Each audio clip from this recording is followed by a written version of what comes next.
Okay, good morning. A restaurant, Freddie Romans or something. Good morning. My name is Evan Weiner, and those are two of my friends, the late Freddie Roman and Max Docelli. And Max right now is, he says to me, I'm in Princeton, New Jersey last night, today, coming out. I said, no, I'm speaking about you in Roslyn, and I don't have time. But my friend Max Docelli helped me out with this talk because he wrote jokes for Rodney Dangerfield. Freddie Roman once said to me, you know, not everybody can be a stand-up comic. There are different kinds of comedy, and his, he gave me an example. He said, well, Freddie Roman, before I go on, longtime comedian, he brought Catskills on Broadway, comedy to Broadway. Anybody see Catskills on Broadway? Did you like it? Yes. That was Freddie and Melzy Lawrence and a whole bunch of people who lived near me up in New City, New York and Rockland County, including, remember Myron Cohn? Yeah, Molly Beacon. Well, I didn't know Molly, but I knew Myron Cohn. He lived on New Hempstead Road, and one day I was doing a radio interview with him. I go back to his house on Hempstead Road, and he comes out in a bathrobe. He said, I'm not doing radio, you're not Ed Sullivan. So we did the interview. Anyway, so he said, not every comic can be successful as a stand-up. How many of you remember Soupy Sales? Yeah. Soupy Sales. He was really good at what he did, the kiddie show and all that.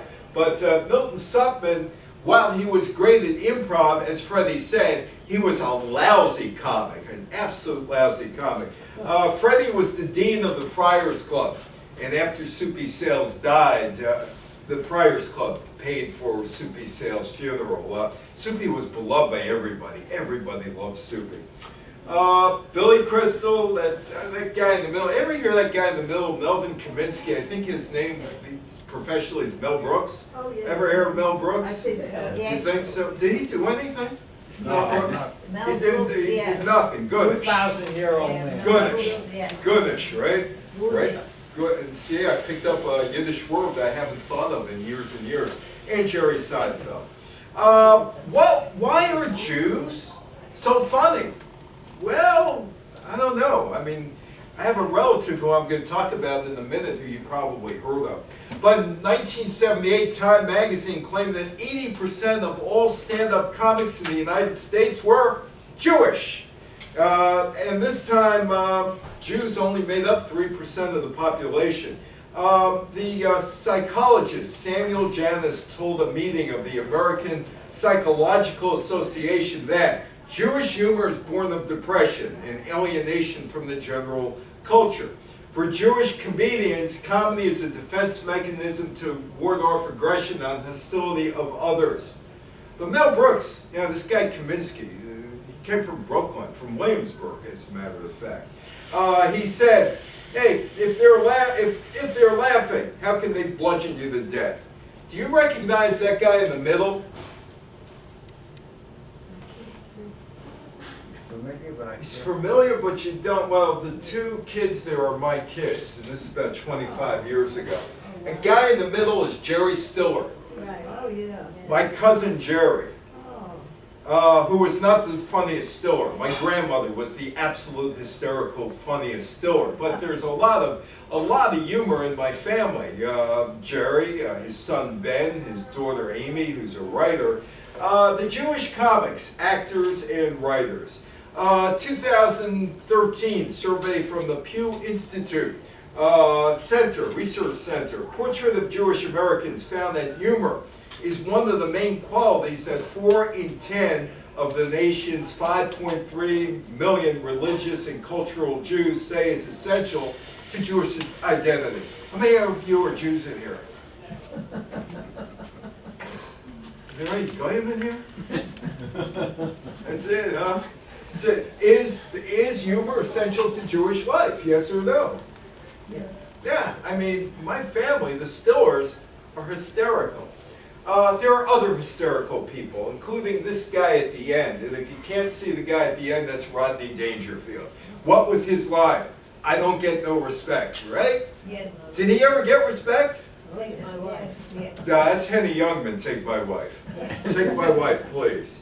Well, according to Rodney Dangerfield, or Jacob Roy Cohn, or Jacob Roy, the catchphrase of his act, "I don't get no respect," came about due to his rough childhood. Or did it? Again, that's my friend Max Docelli. We were hanging out in Boca Raton, Florida. He was entertaining a Jewish group in Boca Raton. Well, I'm at the right and Max is in the left. That's Boca Raton. So who lives in Boca Raton? Nothing but New York Jews, right? Anyway, so he was entertaining a group of New York Jews that day. And we have talked about Rodney over the years, and I don't get no respect. Max used to play at Dangerfield's. Max used to drive around Rodney Dangerfield because he had the car. And Max also sold 5 jokes to Rodney Dangerfield. I don't get no respect. Jack Roy, the comic, became friendly with another comic by the name of George Schultz, who became a personal friend and a mentor to Jack Roy. Dangerfield claimed I got no respect from mobsters. That he was performing one day and he heard these mobsters say, "I don't get no respect," during the show. But if you know a bunch of comics, and I know a bunch of comics, including my late cousin, they'll tell you that there's something wrong with that story with Rodney Dangerfield. And maybe he didn't get that line from the mobsters. The guys, the comics have told me that he's got it from George Schultz. George Schultz was a stand-up comic who worked the Borscht Belt. How many were you at the Borscht Belt back in the day? What, Concord, Kutchers, Right. Grossingers, Grossingers, Browns, yes. and then all the string of the other 200 hotels that were up there, and all the comics played there. Anyway, so he played up there, George Schultz. And his catchphrase was, "I get no respect." So Max used to drive Rodney around. After all, he performed at the club, he sold him jokes. And he once said to Max, "How'd you come up with your catchphrase?" And Rodney would change the subject. And Rodney would change the subject with others. Anyway, he never did say officially how he came up with the phrase. But the phrase was George Schultz's. And George got off the road around 1962. He opened up Mr. Pips in Sheepshead Bay. That became a huge comedy club. People like Jerry Seinfeld, a very young Jerry Seinfeld, played there, and a whole bunch of others. Now, how many of you are Jack Benny fans? We all are Jack Benny fans. Well, how many of you listened to the radio show back in the day? I still listen to the radio show. The radio show is brilliant, absolutely brilliant. But in 1943, there was a character on the Jack Benny radio show that Jacob Roy, or Jack Roy, probably got his name from. And here is Jack Benny, and here's Jack Benny talking about Rodney Dangerfield, or Rodney Dangerfield telling him what Jack Benny told him. He said of Jack Benny, Rodney Dangerfield, in 1979, he was an ace. He was a doll. And he says to me, "Rodney, I'm cheap.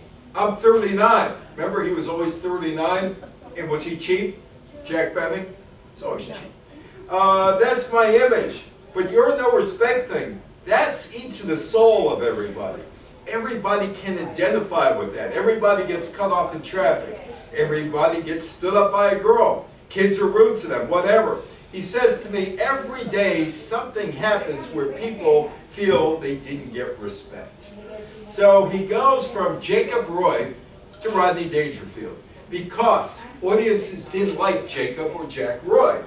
One night, he tells the club owner to introduce him, say I'm somebody else. I'm not Jack Roy tonight. Because they all boo me, they don't like me.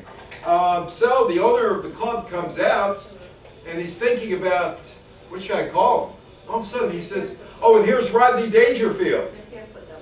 Named after a Jack Benny character from a 1943 radio show. It stuck.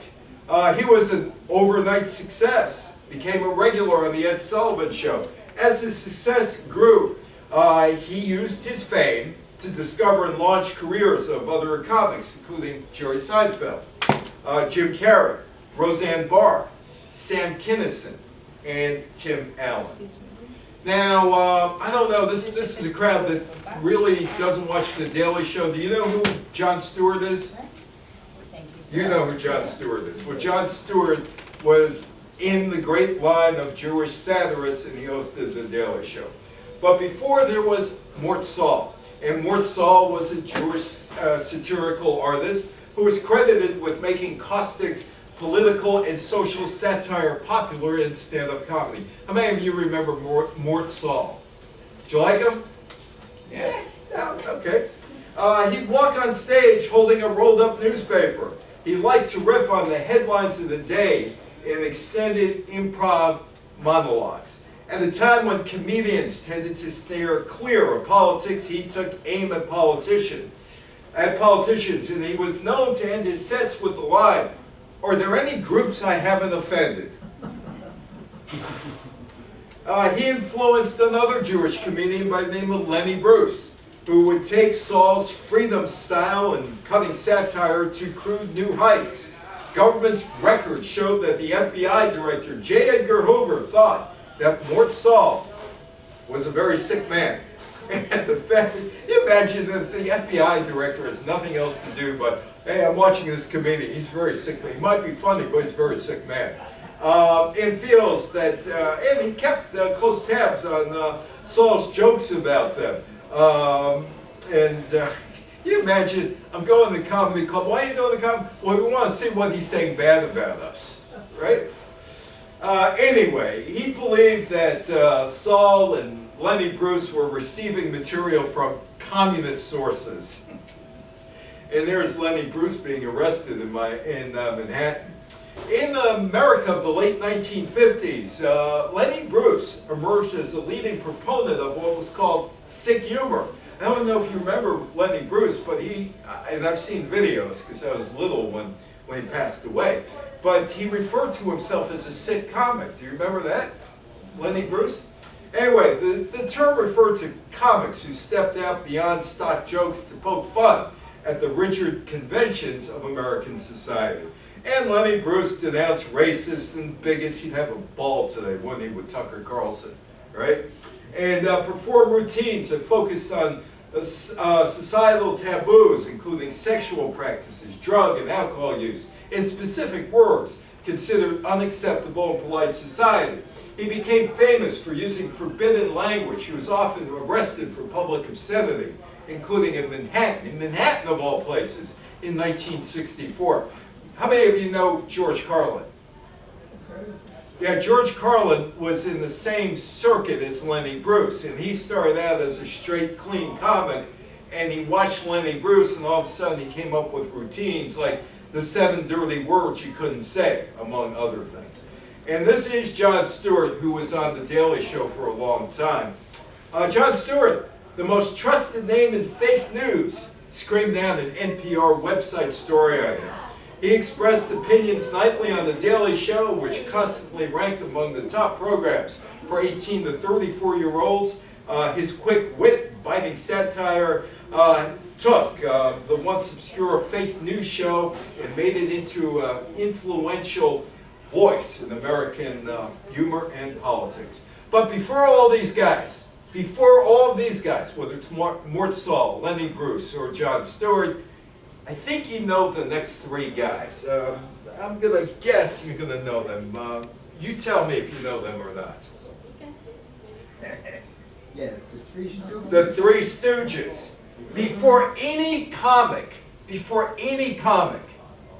they were doing lampooning of Adolf Hitler. And there is Curly, there is Moe with the mustache, and there is Larry, who's playing Goebbels. You know, the minister of disinformation or information, depending on your viewpoint. And Larry's holding up the sign, cheers, because he wants the audience to cheer. Three Stooges, Moe Howard, and his brother, Jerome or Curly, Larry Fine, along with the Columbia studio boss, Harry Cohn, were all Jewish. The Stooges, as you remember, how many of you used to watch Three Stooges shorts in the movies or on TV? Because when TV came about, there was a renaissance of the Three Stooges. They were the first Jewish satirical artists. The movie is called You Nazi Spy. It was released in January 1940.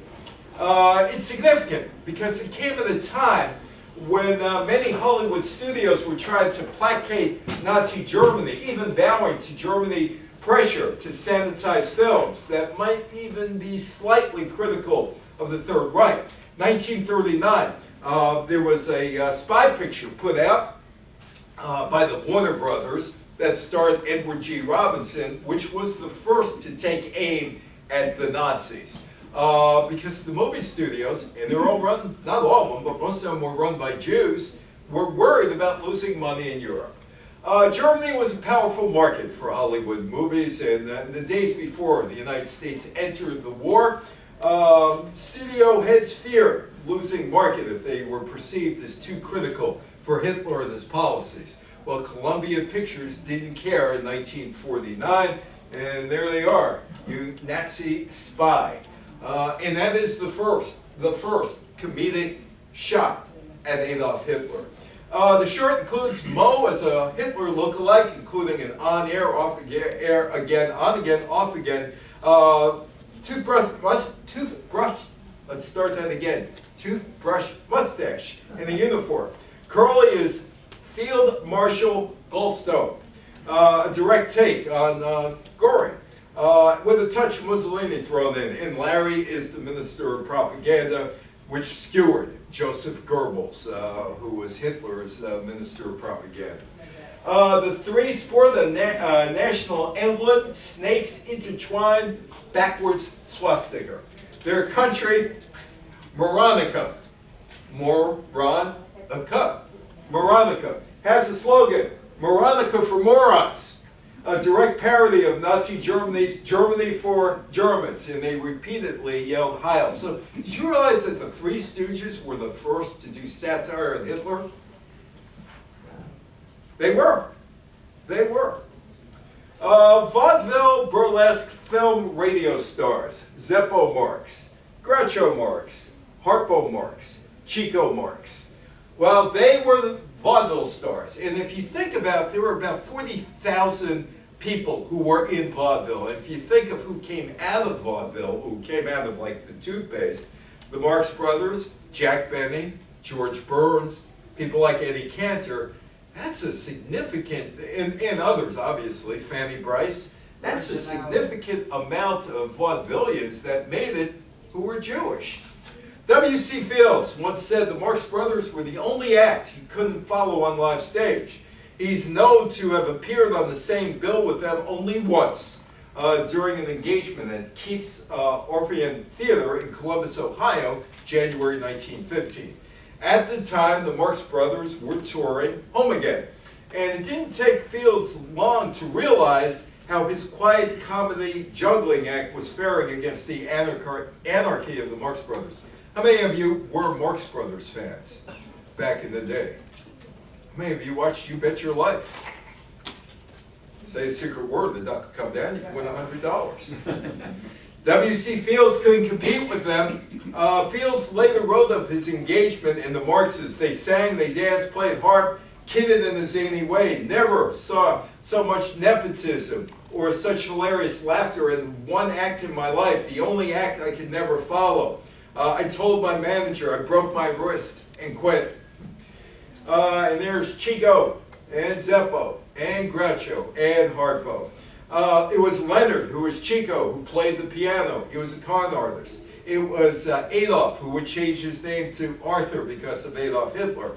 The non-talking prankster who could play the harp. There was Julius Henry, the quick-talking wise guy, who was Groucho. And Herbert Zeppo, the straight arrow. Zeppo would leave the act in the mid-1930s to become an agent and form an agency with the brother, Milton, who was known as Gummo, the Marx Brothers.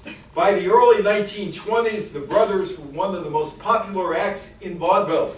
While they were popular with the audiences, they were not popular with vaudeville owners and promoters. In the 1923 show, I Say She Is, which premiered in Allentown, Pennsylvania, for a year, they honed the show into a well-oiled machine, and they hit Broadway on May 19, 1924. It was a smash hit. In 1925, both Harpo and Zeppo did movies, silent, which is perfect for Harpo, right? Doing a silent movie for the first time. And there are the brothers, Zeppo, Groucho, Harpo, and Chico. There were 40,000 known vaudevillians at the height of the business, but only a few ever got to Broadway. Broadway producers thought that audiences wouldn't pay the higher ticket prices for an act that they had seen in 25-cent vaudeville shows. I don't know, anybody here ever go to a vaudeville show? Vaudeville was dead by around 1937. It was killed by the talkies, basically. Anyway, the Marx Brothers jumped to Broadway in films. Some of the films that they made, my favorite, Duck Soup. Remember Duck Soup? Groucho plays a tinfoil dictator. Horse Feathers, which is a send-up of college sports. Night at the Opera. They did radio. Groucho would make it to TV with You Bet Your Life. Oh, the talkies. Talking movies killed vaudeville. That's a young Jack Benny. How many of you like Benny Kabinski? Kabinski, rather. Benny K. Benny or Jack Benny. How many of you were Jack Benny fans? How many of you would go in front of the radio Sunday nights at 8 o'clock and watch Jack Benny on the radio? You did. You did. Radio, the theater of the imagination. TV, it's different. You don't have to imagine. But you had to imagine what was going on radio. After achieving national fame in vaudeville, and that's quite a feat, he was one of the few. Benny Kabelski, Benny K. Benny, or finally Jack Benny. He never lacked for bookings on the big-time vaudeville circuits. Everybody loved him.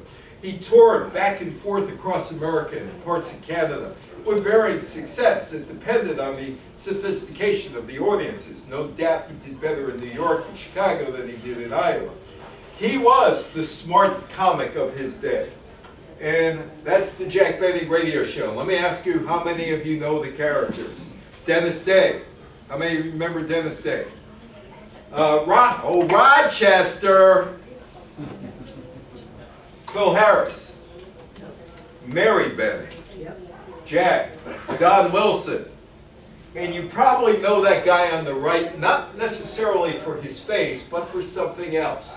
Mel Blanc, the voice of Bugs Bunny, and Daffy Duck, and Sylvester the Cat, and Barney Rubble, and so it goes and goes and goes. So, in fact, Mel Blanc's name is B-L-A-N-C, but it was originally B-L-A-N-K, Drew in Portland, and his teacher said, "You'll amount to what your last name is, Blank." So he changed the name to C because he was so bothered by his teacher saying you're never going to amount to anything. He named his kid Noel. Noel Blanc. White Christmas. He didn't even know that meant White Christmas in French. Anyway, 1932, vaudeville's in the death spiral because of the Great Depression. Herbert Hoover decided to add an entertainment tax onto things like baseball, boxing, vaudeville and all, and that basically put a lot of businesses out of business. Benny was the #1 comedian in radio history. He did 2 30-minute segments of brand new material each week. He realized that he couldn't rattle off the old jokes. You could do that on vaudeville, which went from town to town to town. No phones back in those days, no internet back in those days, so you could do it. So he had to figure out something, and he did. They created the first workplace situation comedy. He was a mainstay in the golden age of radio. How many of you remember the golden age of radio? Which was over around 1955. From about 1932 to 1955, the golden age of radio. The show would last until 1955 when radio was transforming into music and talk, couldn't compete with TV. Benny had a show on CBS by then. Many of you remember these two, George Burns or Nathan Birnbaum and Gracie Allen. Yeah, remember them? Yeah. Were they good? Great. They were great. Well, he was the writer. And when they teamed up, he was the silly man and she was the straight woman.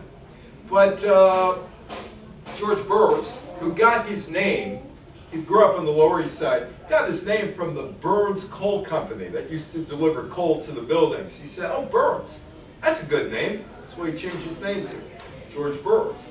So he wrote most of the material, and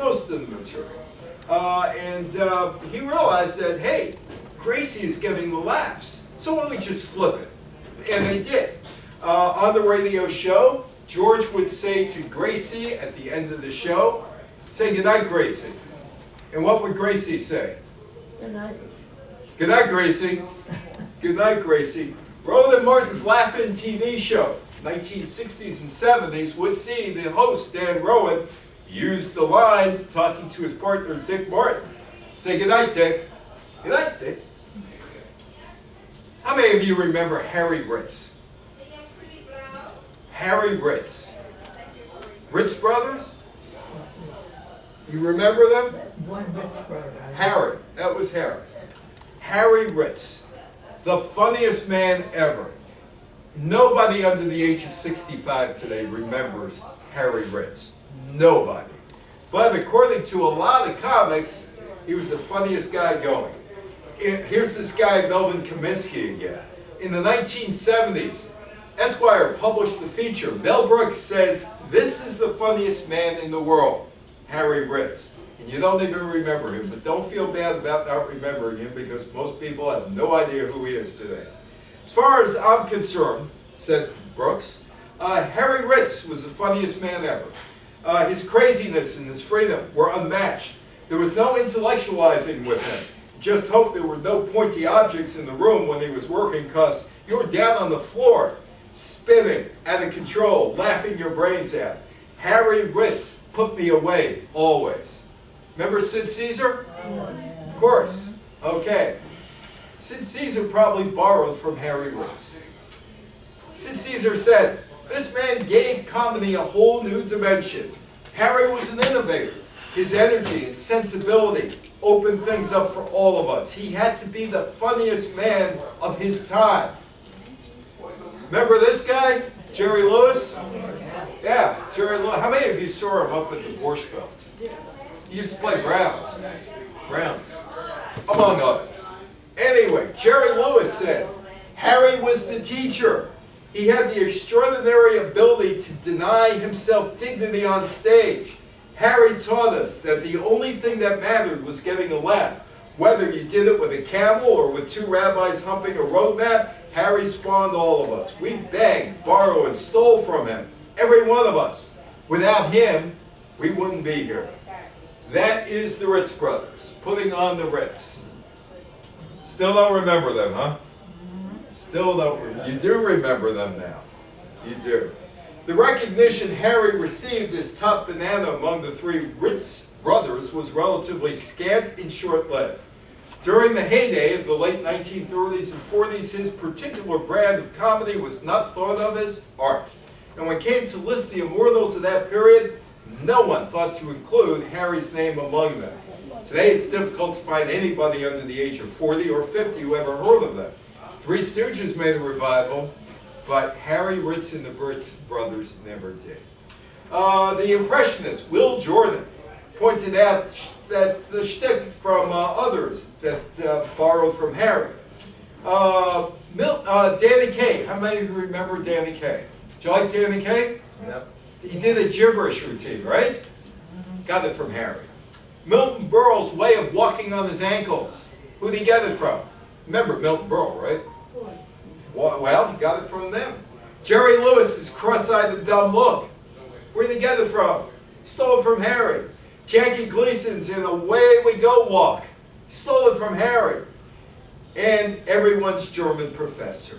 The Ritz Brothers were popular, but not as cherished or revered as the Marx Brothers. They were considered too lowbrow. They were down there with the Three Stooges. But like I said, there was a Stooges revival because of TV.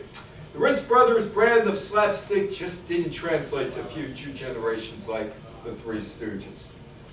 That's Fanny Brice. How many of you remember Fanny Brice? How many of you like Fanny Brice? How many of you saw Funny Girl? Anyway, there was a a way to make it big. Started in vaudeville. You might have done burlesque. There were two burlesques. If you were burlesque spelled with a Q-U-E at the end, it was a family show. If it was a K at the end, the girls took their clothes off. Film, radio stars. Fanny Brice. Again, how many of you remember Fanny Brice? She built her career on the Yiddish accent and a flair for zany parody. She appeared in burlesque, Q-U-E, and vaudeville, drama, film, musical reviews, 9 Ziegfeld Follies between 1910 and 1936. One sketch made her. She was a terrible toddler by the name of Baby Snooks. If I do it, and delighted audiences were her thorough, believable impersonation complete with hair ribbon, starched pinafore, ankle socks, Mary Jane Snooks would lead Brice to radio stardom. Funny Girl. How many of you saw the original Funny Girl in 1964? Anybody? There was a revival of Funny Girl last year on Broadway. The play would open long after she's long gone in 1964. And Barbra Streisand played Fanny Brice. But she was not the first choice to play Fanny Brice. In fact, she was the sixth choice to play Fanny Brice. The number one choice was Mary Martin. Remember Mary Martin? Peter Pan? Well, she read the script, and she told the producers, you know, here's your problem. I think you need a Jewish girl. Sorry. Well, they found a Jewish girl, Barbra Streisand, and her stand-in was Leni Kazan, another Jewish girl, funny girl. Stand-up comics. Well, stand-up comics is a business.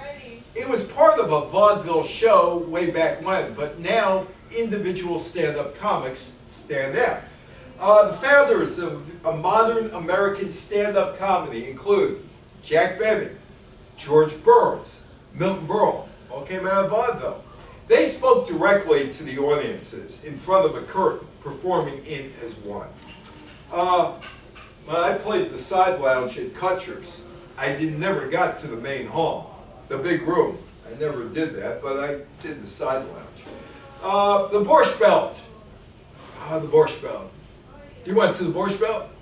Did you go up to the Catskills? Have fun at the Catskills? Yeah, I knew Milton Kutcher, because I spoke at Kutcher's. And not Milton Kutcher. Can't think of her first name right now. Anyway, Mrs. Kutcher, Mildred Kutcher. And she told me stories about the Borscht Belts and the comics that were there, and the sports and all that. I don't have to tell you that the Borscht Belt was a region in the Catskill Mountains of New York. It was a popular resort from the 1920s to the 1970s, partially because they accepted Jews up there, partially because Jews owned the place, right? Jews couldn't go to other resorts when they went there. And here are the comics. And some of the comics you probably haven't heard of. Benny Bell. Benny Bell. Anybody here remember Benny Bell? He did a song called Shaving Cream. This is kosher comedy, Yiddish language. You'll laugh, you too will laugh your tuchus off on the cover. So he's one of the comics. Families would stay at this resort for maybe a month or more in the summer. Husbands would work in the city during the week, drive out on Friday afternoons, and you had to have material. People like Myron Cohen would do 3 shows a night at 3 separate hotels. It was called the Myron Cohen Head Trick, and he'd get $500 on Friday night for it. So there was constant need for fresh material. And you were playing to the same audiences every few weeks. Comedy transformed into stand-up routines about 30 minutes into the show. So here are the comics, and tell me if you've heard of any of these comics. Jackie Mason, George Burns, that guy Brooks again, whoever he is. Rodney Dangerfield, Don Rickles, Woody Allen, Buddy Hackett, Carl Reiner, Sid Caesar, Lenny Bruce, Joan Rivers, Milton Berle, Jerry Lewis, Joey Bishop, Henny Youngman, take my wife please, Zero Mostel, Phil Silvers, and Myron Myron Cohen. The last two comics who probably made it big were Howie Mandel and Jerry Seinfeld. And there is Myron, America's funniest storyteller at his best. It would take Myron maybe 17 minutes to get to the punchline, but you died when he got to the punchline. Borscht Belt shtick. It was predominantly the comedians of the Borscht Belt that developed that brash gag-filled monologue style that's played on comedy tropes. The bossy mother-in-law, the henpecked husband. How many bossy mother-in-laws and henpecked husbands did you know back in the day? And there's Don Rickles. Remember Don Rickles? But before Don Rickles, there was somebody else. You know who it was before Don Rickles? Well, the tradition dated back in the Catskills to the likes of Jackie Leonard. Remember Jackie Leonard? He introduced Rickles as a man who's been doing my act for about 12 years now. Rickles softened the edges of insult art, you hockey puck you, delivering his lines with frantic desperation and hinted at his own frayed bundle of insecurities. My whole act is attitude. That makes the joke. Like I'm talking to you now, and I'm a little bit fed up with the whole thing. Oh, this guy, Kaminsky, is back again. A 2,000-year-old man. How many of you like the 2,000-year-old man? He knew Jesus, remember? Nice guy, used to come in, never paid for anything. Never paid for anything. Mel Brooks. 2,000-year-old man, comedy sketch created by Carl Reiner and Mel Brooks because they were killing time when your show shows, and all of a sudden Mel Brooks went into this accent and they came up with this thing. They first publicly performed it in the 1960s. Brooks was a 2,000-year-old man interviewed by Reiner in a series of comedy routines that turned into a collection of records and performed on TV. Mel Brooks wrote the producers, parts of Blazing Saddles. Carl Reiner created the Dick Van Dyke Show. The character on the Dick Van Dyke Show, Buddy Sorrell, played by Maury Amsterdam, was based on Mel Brooks. But women had a difficult time being comics. That is Jerry Lewis. There's Jerry Lewis. Jerry Lewis broke in 1946. And he had comments about, or he made it big in 1946. He had comments about women comics. At the U.S. Comedy Arts Festival in Aspen in 2000, during a question and answer conducted by Martin Short, Jerry Lewis was asked whether he liked Lucille Ball. He's 75 years old at this time. His response: a woman doing comedy doesn't offend me, but sets me back a bit. I, as a viewer, have trouble with it. I think of her as a producing machine that brings babies into the world. My guy's bar mitzvah 13 years later at the age of 88. He's at the Cannes Film Festival, 2013. Asked again about women comics. It bothers me. I can't sit here and watch a lady diminish her qualities to the lowest common denominator. I just can't do that. But in 2014, he described Lucille Ball as brilliant and called Carol Burnett the greatest female entrepreneur of comedy. That is John Lovitz. Anybody catch John Lovitz's act anywhere? He's a comedian. He's been on TV, and we were at Charles Grodin was doing something one day, and I knew Charles Grodin, and he invited me to this thing where he was trying out a play, and I was with John Lovitz. And he talked about Jerry Lewis. Upon the passing of Jerry Lewis, he tweeted out, "Jerry Lewis, hi, another comic legend gone. What an amazing talented philanthropist. A long, well-lived life." Well, he was born Joseph Levitch, March 26, 1926, Beth Israel Hospital in Newark, New Jersey. His parents, Danny Levitch, was an entertainer in the Borscht Belt, and his mother, Ray Levitch Brodsky, was a piano player at the radio station. He started performing at the age of 5, and by 15 he developed his record act, which he exaggerated, mimed lyrics to a phonograph. But you probably know him best with this group, right? This comedy act, Martin and Lewis. 1946 they started. They were introduced on the New York Street in March of 1945. They became friends. They performed individually at the Glass Hat Club in Manhattan and would heckle each other. In late July 1946, Jerry was booked to play the Club 500 in Atlantic City. Singer by the name of Jack Randall, scheduled to appear with Jerry, but never showed up. Recalling the times he goofed around with Dean, he went to the club's owner, Paul Skinny D'Amato, and told him to hire Dean to take Randall's place. We fool around on stage. We do funny stuff together. Hey, Dean was unemployed at the time. He flew into Atlantic City, took the gig, July 25th, 1946. He sang a few songs. Jerry did the record act. Gone. They're both gone. Skinny D'Amato was like, well, tells Martin and Lewis, where's the funny stuff? Some funny stuff. They were stuck for an answer. And then he said, you better give me some funny stuff or else. He never mentioned what the or else was. Well, Jerry and Dean needed the gigs. And they knew they had to produce at the midnight show. So they go to the dressing room, and they're starving. They tell the busboy, go out and bring some pastrami sandwiches and some sodas. On that paper, Jerry started to write what they were going to do at 12 o'clock. So here they are, they're chowing down the food, the showtime comes near, and Jerry comes up with something he'd been thinking about. It's called Sex and Slapstick. Handsome man, confident man, is paired with a monkey. The rest is history. The monkey and the organ grinder. They would split up 10 years later. July 25th, 10 years to the date. They were showbiz's biggest act in the 40s and 50s.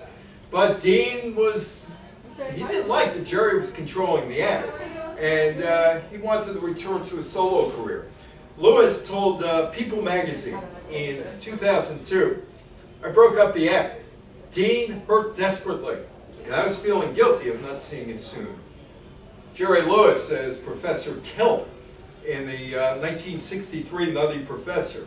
Could be argued that Dean Martin had the more successful career after the split. He appeared in movies and in Las Vegas and had a successful TV show. Jerry made movies, he directed, he starred in films, and he's also credited with inventing Video Assist, a device used in movie production today, often referred to as Video Village. He created the closed-circuit television system to facilitate motion picture production. And of course, there was the Muscular Dystrophy Association that he committed himself to in the 1950s, raised a lot of money, and for certain people of a certain generation, he reconciles, and all is well during 1976 version of the telethon. And there they are, the two of them. And Jerry Lewis and Dean Martin appearing together on TV. Although they did do some stuff, like in 1958, when Jerry was on the show, all of a sudden Dean Martin came out with Bing Crosby, and Jerry starts at him, and then he starts singing Return to Me, which was Dean Martin's song. Anyway, Frank Sinatra, gets them together. Listen, he told Jerry, I have a friend who loves what you do every year and just wanted to come out. Could you send my friend out, please? Here they are, folks. Beam, Sinatra, mic in his right hand, left arm draped around Jerry's shoulder. The standing ovation lasted more than a minute. Jerry whispered to Frank Sinatra, you son of a bitch.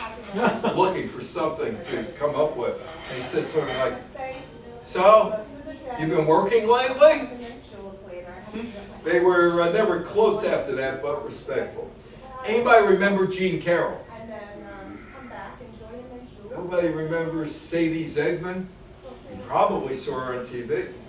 She was the first woman to make it in mainstream as a solo stand-up comic. Bob's Bagley was there before her. She was born Celine Zegman, 1911. She was in vaudeville. She performed as a duo with her husband, Buddy Howe, but it was as a solo performer in the 1940s that she shined. He went off to fight the war. He told her, keep doing it. He came back. He was her manager. Her first TV appearance was on Toast to the Town, 1948. You know it as The Ed Sullivan Show. She was on Ed's show more than 20 times, and she was the prototype for comedians like Joe Rivers and Lily Tomlin. She had her own show, take it from me or the Gene Carroll Show, but if you blinked, you'd never see it. It only lasted 11 shows in 1953-54 on the very weak Paramount ABC TV network. And the show was simple. She was a stand-up comic who had a home life, which reminds me of another show that hit it big about a stand-up comic who had a home life named Seinfeld. She did it 36 years earlier. The show was critically panned, the writing, but critics liked her as an actress, and was gone by January 1954. She's a good-looking woman. If you think of comics, they always look funny. Moms Mabley, Phyllis Diller, Joan Rivers, Tony Fields, Roseanne Barr. But she's a good-looking woman, and among the shows that she's a big deal. Among the shows that she was on in the 1940s and 50s, remember Perry Como? Yeah. Chesterfield Supper Club. Ed Sullivan Toasted Town. This guy, Milton Berlinger, the Texaco Star Theater, every year at Texaco Star Theater with Milton Berle, she's on there. Another obscure comic, 1951, he started on Dumont. It was called The Cavalcade of Stars, starring Jackie Gleason, and she was on that show. She wrote nearly all of her own material. She found humor in everyday stuff, shopping, clothing, social life, family. But in her day, it was radical to see a woman on stage, just with a microphone and some water and a stool.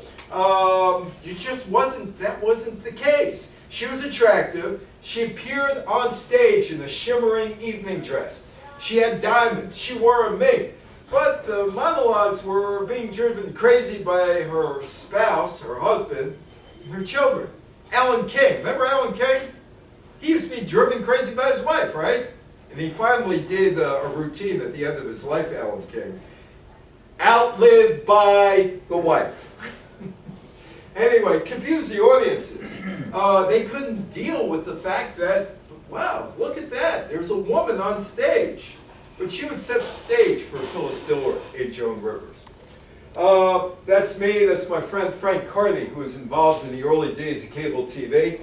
And this guy, Bob Block, invented pay TV. He passed away last year at the age of 94. But more importantly for what I'm talking about now, he owned a comedy club. And it was in Milwaukee, and two of his best friends were Henny Youngman and Maury Amsterdam. Prince Charles is being coronated today, or was coronated today, so he's King Charles III now. And it kind of fits into what I'm talking about. Bob Block's friend was Henny Youngman. There were 44,000 TV sets in the United States in use in 1947. Henny Youngman was offered the chance to host the Texaco Star Theater that was coming to television. He's talking to his agent, and his agent said, you know, you've been offered the show, but you're also doing that gig, or you're supposed to be doing that gig before Princess Elizabeth and the royal family in England. I'm not going to make this decision for you. You're going to have to figure it out. But you may never get a royal show again. And there are only 44,000 TVs in use in the United States. What are you going to do? Well, he does the royal show. And there was a guy by the name of Milton Berle who auditioned instead. Guess who got the job? Uncle Melty. And Bob told me that Henny was bitter about his fate. He thought he should have been Mr. Television. Although I've spoken to Larry Strickler, who was on that show, as a kid actor. He said Henny would have been disastrous on that show. He said Milton Berle was great, and there he is. Henry Ford Museum, Texaco. You can trust your card to the man who wears a star. And there's Uncle Milton. It's credited with selling a lot of TVs. They started with 500,000 TVs in 1948 that were used. 30 million by the time the show ended. It was the #1 show in 1950-51. How many of you watched this show, your show or shows? Did you like it? Is it good? It's good? Well, it ran on NBC from 50 to 54, and you probably cannot do this show again, because where are you going to get the money to pay these guys? Scott Kaminsky keeps coming back. You ever do anything after the show, Mel Brooks? Mel Brooks, Neil Simon, Danny Simon, Mel Tonkin, Lucille Callan, Selmer Diamond, Joseph Stein, Michael Stewart, Tony Webster, the only guy Gentile. Carl Reiner, Larry Gelbart, Woody Allen were all part of that show. Webster, the only non-Jew on the staff.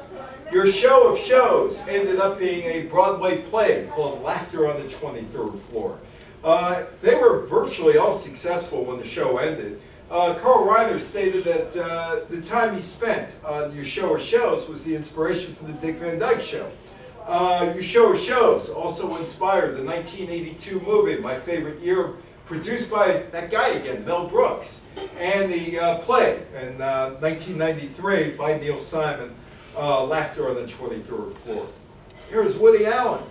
Woody Allen was a stand-up comic in the 1960s before he became a filmmaker. His routines about everything from Brooklyn and marriage to a vodka ad and the moose, a memorable bit about shooting a moose and the repercussions he faced for doing so.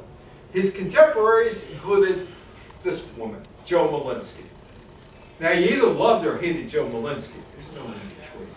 In the 1960s, she was pushing the boundaries of taste, and she got some respect from the other comics. But her audiences sometimes found her grating. And her parents regarded their daughter as a failure, childless, divorced, unable to find steady work in a respectable profession. I asked Max Docelli, is being a comic a respectable profession? He said, no, a comic. Are you kidding me? Anyway, she didn't like the Catskill shtick. She was looking for something else, and she found it in Lenny Bruce, who did satire, got arrested a whole bunch of times. But he paved the way for future outspoken era comedians after his child obscenity. She took from Lenny Bruce his straight-to-the-core Frank style, and she veered off the canned scripted performance, because that's what comics do. They memorize a monologue, and that's that. And she talked about her private life, from an abusive childhood to making fun of her looks and her lack of domestic abilities. And she was discovered by this guy. Here's Johnny. It's February 17th, 1965. She's on the show. Johnny, The Tonight Show. Johnny says, you're going to be a star. She became friendly with Carson and a frequent guest on the show. She was in the circuit with Lenny Bruce and Woody Allen and Richard Pryor and George Carlin and Dick Cavett. She knew them as peers, and she also knew them as friends, but she was not that close because she was a girl. She would be on The Sullivan Show, and Mike Douglas, and Dick Cavett, and Girl Talk. Virginia Graham wrote material for the Puppet Mouse, Tokyo Gigio. Do you know she was handicapped? Did you know she had a handicap? Oh yeah, she did. It was in the New York Times. If it's in the New York Times, it must be true, right? All the news fit to print? New York Times Review, 1965. Joan Rivers, a new comedian of ripening promise who opened midweek for a 2-week run at the bitter end, is an unusually bright girl who's overcoming the handicap of a woman comic, looks pretty and blonde and bright, yet manages to make people laugh. No. If you're a woman, you can't make people laugh. Funniest woman I knew was my grandmother, Molly Stiller. She was related to Jerry Stiller. Looks pretty. If you're pretty, you can't be funny. Jean Carroll. You blonde? Well, Marilyn Monroe played the dumb blonde to perfection. Nobody's ever replaced her. And bright? You can't be bright, make people funny. But that was the review in 1965. She becomes the permanent guest host of the Johnny Carson Show in 1963. 1983. She joked about, well, I got the job because I was Johnny Carson's daughter. And here is the good days before the bad days with Johnny and Joey. Johnny Carson never spoke to his former Tonight Show protege after she left to go to Fox for a late-night TV program, which started on October 6, 1986. I'm going to show you how petty Johnny was with her. Joey Bishop had a show opposite Johnny on ABC. No problem. Dick Cavett was his writer, opposite ABC. No problem. Merv Griffin, opposite him on CBS. Well, Johnny's brother was Merv Griffin's right-hand man. He had no problems with those people. Jones said that Johnny was the first person who said, yes, she has talent, yes, she's funny. First person in power who respected what I was doing and realized what I could become. He handed me my career. She also said she was only given a one-year option, while Carson was given a two-year option by NBC. NBC thought Johnny was going to retire after 1987. They had to look for somebody else. Joan Rivers was not on the list of 11 possible replacements. First person I called was Johnny, and he hung up on me. And never ever spoke to me again. Couldn't figure it out. I'd see him in the restaurant, go over and say hello, wouldn't talk to me. She came back to The Tonight Show after a ban of about 28 years with Jimmy Fallon in March 2014. It's Wayne Cotter, guy I know, he's a comedian. What was her handicap? She had no handicap. That was the New York Times saying she's overcoming the handicap of being a woman comic. The woman comic meant that she was handicapped. Anyway, this is Wayne Cotter, a guy from Riverdale. Brilliant guy, went to Riverdale school and also went to University of Pennsylvania in the early 1970s. Was a computer expert in the early 1970s, but decided to chuck it all in to become a comic. And I point him out for a reason. He's one of the last comics that was called to the couch by Johnny Carson. He had made it. It took him 9 years to get that onto the Tonight Show and then called to the couch. He went on to be on other shows, including Politically Incorrect with Bill Maher, and also he was on the Fox Network Comic Strip Live. He also owns a comedy club in Philadelphia, lives in Wilmington, Delaware. But I brought Wayne up because of Elaine Boosler, who, according to another friend I know, who's a comic and an actor by the name of Brian Bradley, is one of the nicest people you'll ever want to meet. Elaine Boosler was doing stand-up comedy in the early 1970s at the Improv in Manhattan. Her act consisted of jokes and experiences as a single, heterosexual woman and a comedian, and the impossible expectation of both. One such joke was her take on the sexual double standard. Men want you to scream you're the best while swearing you've never done this with anyone before. I heard laughter. Anyway, she's booked on The Tonight Show in 1977. Helen Reddy's sitting in for Johnny. She does well, and they figure, well, if Johnny's here, let's bring her back. But the producers said, you're going to use hacky self-depreciation material. She said, no, I'm going to use my regular material. Johnny Carson was furious. He told his comedy booker, I never want to see that waitress on my show again. Well, it took her a long time to recover. 7 years later, she puts all her money into a film of her in concert or doing her routine called The Party of One. Sits on Touch for a year. She sends it to Showtime. 1986, Showtime has new management. One of the executives' wives said, you better put that show on. They did. Immediate success. She does 3 more specials for Showtime over the next 5 years. How many of you remember Roseanne? Roseanne Barr. You might say that she's the successor to Tony Fields. She does the same act. She joked about her status, domestic goddess, housewife. Her weight, I'm fat. She's also Jewish. And debuted her Barbra Streisand impersonation. But a lot of people watched the Johnny Carson show, including Hollywood producers like Tom Warner and Marcy Carson. And they looked at her and said, she's it. We want to do a show about a working mother, and Roseanne is perfect. The show Roseanne premieres October 18, 1988. Party records as we come near to the end. How many of you own the Party records? Nobody. My uncle did, and he left it at my house. And I started putting those records on when I was 7 years old. I couldn't figure out what they were talking about. This is Patsy Abbott. The 5 dirtiest women in comedy were all Jewish. Goldie Schwartz. She recorded 2 albums, Suck Up, You're Behind, and Have I Had You Before? She was brassy, she was sexual, she pushed back on the culture that women should be shy mothers and housekeepers. Not my grandmother, but others. On Yiddish songs, when she sang about domestic matters, it was scatological, sexual, or simply to make a gratuitous English Yiddish vulgar pun. Belle Barth. Anybody hear of Belle Barth? Annabelle Salzman? No?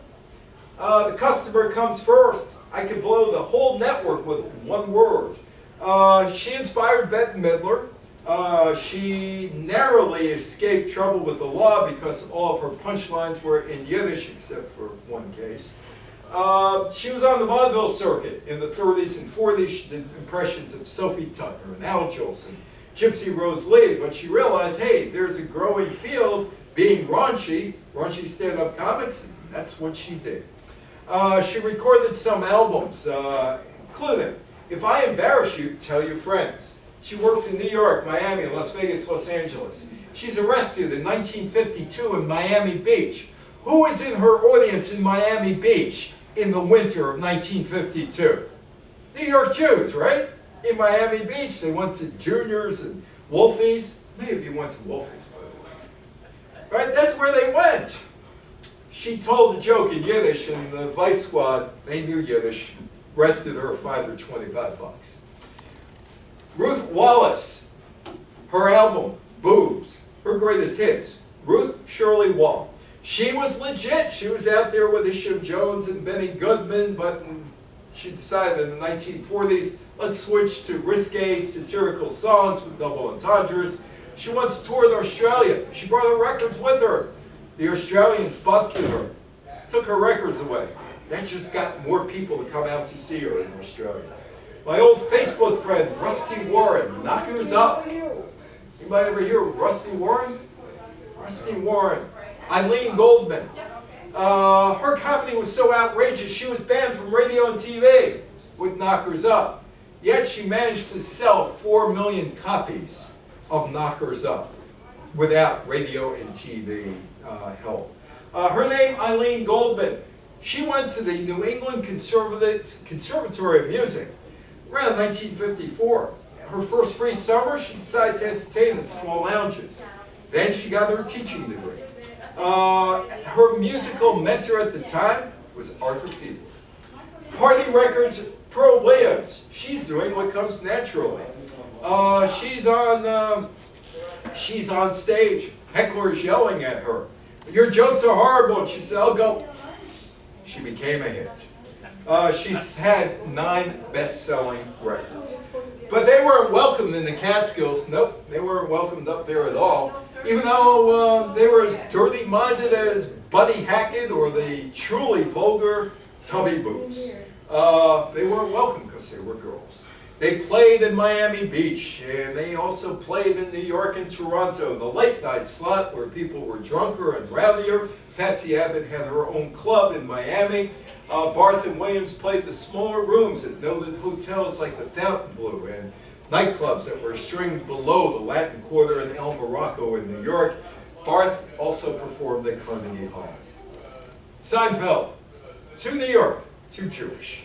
Seinfeld almost never made it to TV. It was screened for about 24 NBC executives. Most of them laughed, but Brandon Tartikoff, the late Brandon Tartikoff, wasn't sold. He said it was too New York, too Jewish. Let me ask you, what's wrong with too New York, too Jewish? Anything? We're here. Before its airing, it was shown to 400 households and was given negative reviews.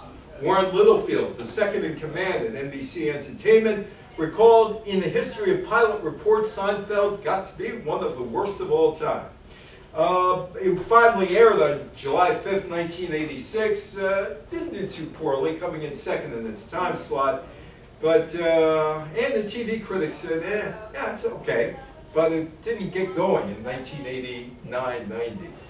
The show was different, said Preston Breckman, who was the head of NBC's rating research department at the time. Nobody had seen anything like it. It wasn't unusual for poor testing shows to get on the air, but it was very rare that they became big hits, and that became a big hit. Mr. Saturday Night, Billy Crystal. The Borscht Belt is remembered fondly by comics. Billy Crystal returned to the character of a stand-up comic, Buddy Young, a role he portrayed in the 1992 movie Mr. Saturday Night in a Broadway run in 2001, 21, and 22. He co-wrote starred in the film about a Borscht Belt comedian whose abrasive ego eclipses his success, alienates his family. Billy Crystal made his Broadway debut at the age of 74. 74. Comics today, Amy Schumer, Sarah Silverman, and comics take on anti-Semitism today. Jewish comedians are tackling hate on stage and social media. In 2022, 2 weeks after a Trump-supporting female heckler threw a beer can at Ariel Elias at a club in New Jersey over her politics, a video of the incident went viral, and she made her network TV debut on Jimmy Kimmel's ABC TV late night talk show. Jewish comics are even debating what kind of jokes about Jews are acceptable and which cross the line. For what it's worth, 100 greatest comics of all time by Comedy Central, and here goes the Jews on the list. Lenny Bruce, number 3. Woody Allen, number 4. Rodney Dangerfield, number 7. Roseanne Barr is number 9. Jerry Seinfeld, 12. Don Rickles, 17. Robert Klein, 22. Jack Benny comes in at 28. Milton Berle, 29. Gary Shandling, number 30. George Burns, 31. Albert Brooks, who could not go on stage with his real name because it was Albert Einstein, at 32. Andy Kaufman, 33. Buddy Hackett, 34. That is Adam Sandler. Number 39, Billy Crystal. Number 40, Mort Saul. 41, Jon Stewart. 44, Joan Rivers. 45, Richard Lewis. 46, these are the greatest comedians of all time. 46, Adam Sandler. 47, Henny Youngman. 51, Louis Black. 53, David Brenner. 55, Alan King. 59, Gilbert Gottfried. 63, Jackie Mason. 64, Richard Belzer. 66, Shelley Berman. That's Red Buttons. They never held a testimonial for Red Buttons. Yeah, they did. 67, Kevin Pollak. Excuse me, what are those numbers? These are the list of who's the greatest comedians of all time. I mean, By the numbers. This is out of 100. Yeah. Yeah. David Tell, 68. Red Buttons, 71. Elaine Boozler, the waitress, 73. Robert Schimmel, I went to school with his sister, Sandy, 74. Paul Reiser, 77. Howie Mandel, 82. Jay Moore, 86. Andrew Dice Clay, 95. Joey Bishop, 97. And Sandra Bernhardt at 97. Joey Bishop at 96. 39 of the top 100 comedians of all time were Jewish. It probably should have been more on the list, but there are so many who have been forgotten that performed at the Borscht Belt and never got a break. And they faded into oblivion, like Mickey Katz. Anybody ever hear of Mickey Katz? Joel Gray's father, Jennifer Gray's grandfather. He did Yiddish songs, Yiddish humor, and it's it's absolutely hilarious. Groucho Marx once said that Bud Abbott was the greatest straight man in comedy history. Well, thank you so much. We're saying goodbye now to the late Freddie Roman, my friend Max Docelli. Any questions or any What happened to comments? Bill Maher? What? What happened to Bill Maher? Bill Maher is half Jewish. He's half Jewish. He's half Jewish.